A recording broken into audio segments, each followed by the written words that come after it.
두려움은 누구에게나 가장 큰 장애물일 겁니다.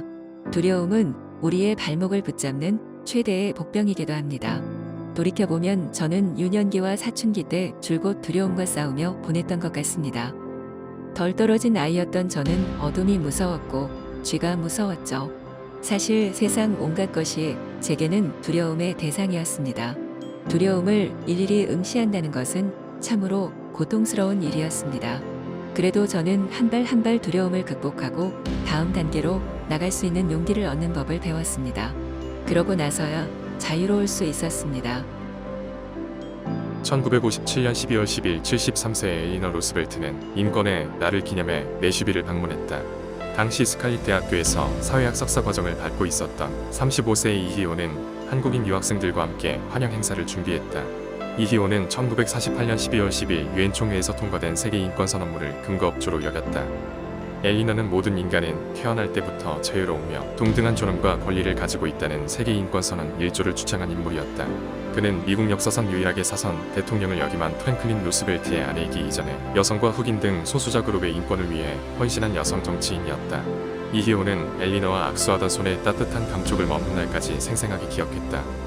엘리너는 1884년 미국 뉴욕에서 태어났다. 부유한 환경에서 자랐지만 8살이던 1892년 어머니가 전염병으로 갑자기 사망했다. 2년 뒤 엘리너에게 삶의 중심이자 사랑의 원천이었던 아버지마저 세상을 떠났다.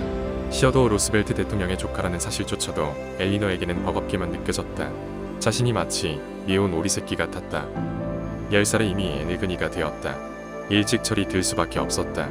엄격하고 교육열이 높았던 외할머니가 엘리너를 5년 동안 맡아 길렀다. 엘리너는 15살에 교양교육으로 명성이 높았던 영국 런던의 알렌우드 아카데미로 유학을 떠났다. 그곳에서 진정한 자유의 가치를 배웠다.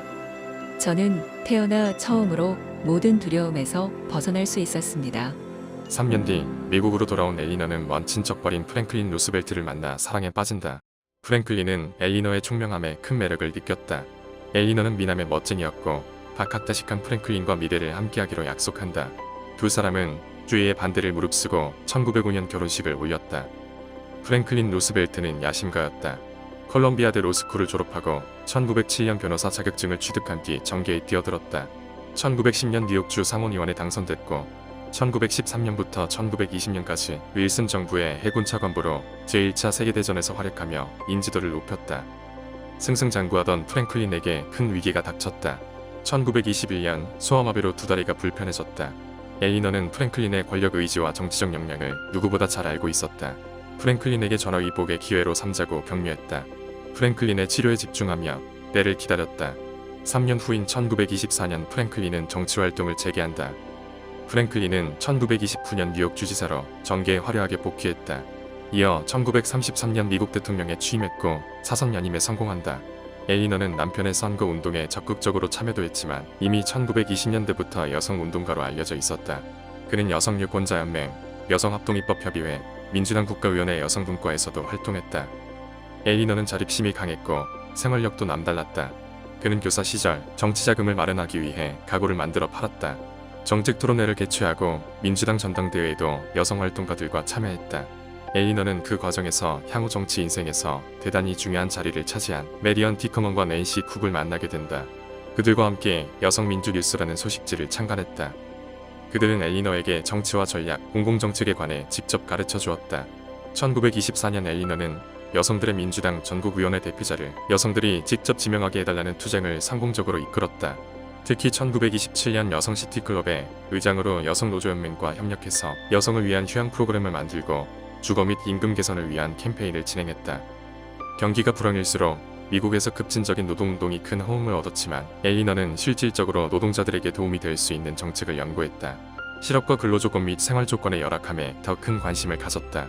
엘리너는 최저임금 보장, 노동시간 단축, 노동자 보호법, 아동노동 폐지, 노조 강화 등 빈곤 취약계층을 위한 제도적 장치를 강조했다.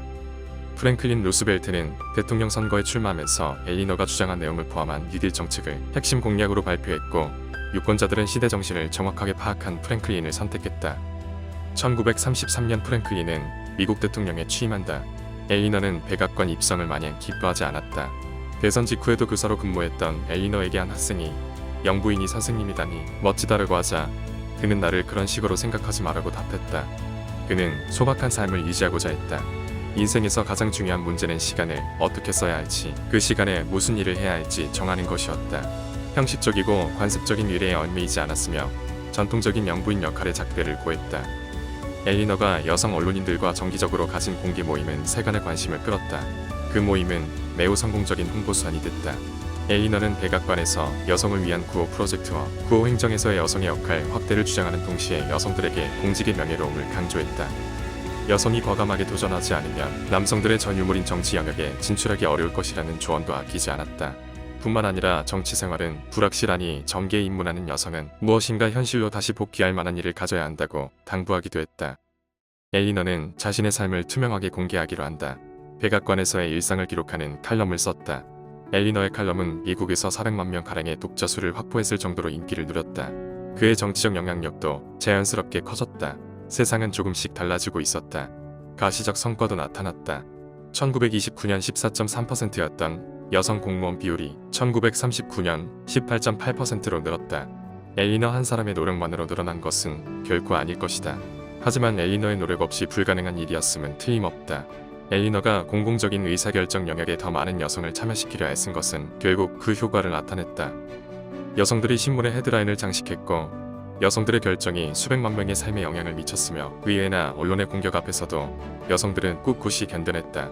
특히 프랜시스 퍼킨스는 프랭클린의 뉴욕 주지사 시절부터 노사관계 분야에서 두각을 나타낸 인재로 노동부 장관에 취임했다. 충돌보다는 협상을, 정략보다는 전문성을 선호했던 프랜시스 퍼킨스는 이민 규제 완화와 고용 서비스 재편 및 평등권법 집행에 앞장섰다.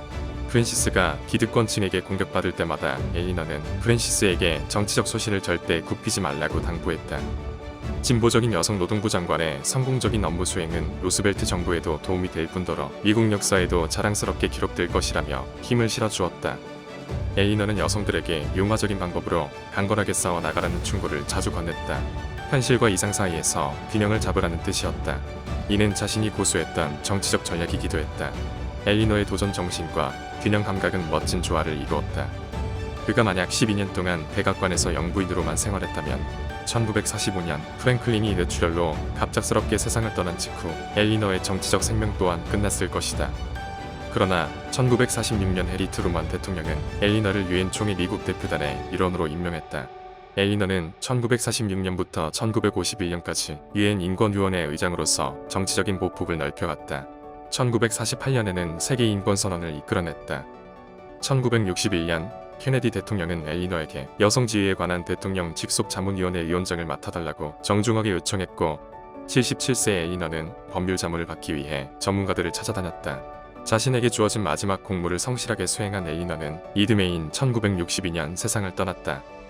2013년 엘리너 루스벨트의 공식적인 자료들은 유네스코 세계기록유산으로 선정됐다.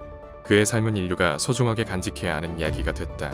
자신을 영부인으로만 가둬두려 했던 사람들을 향해 나를 그런 사람으로 생각하지 말라고 외쳤던 엘리너의 용기를 오랫동안 기억하고 싶다.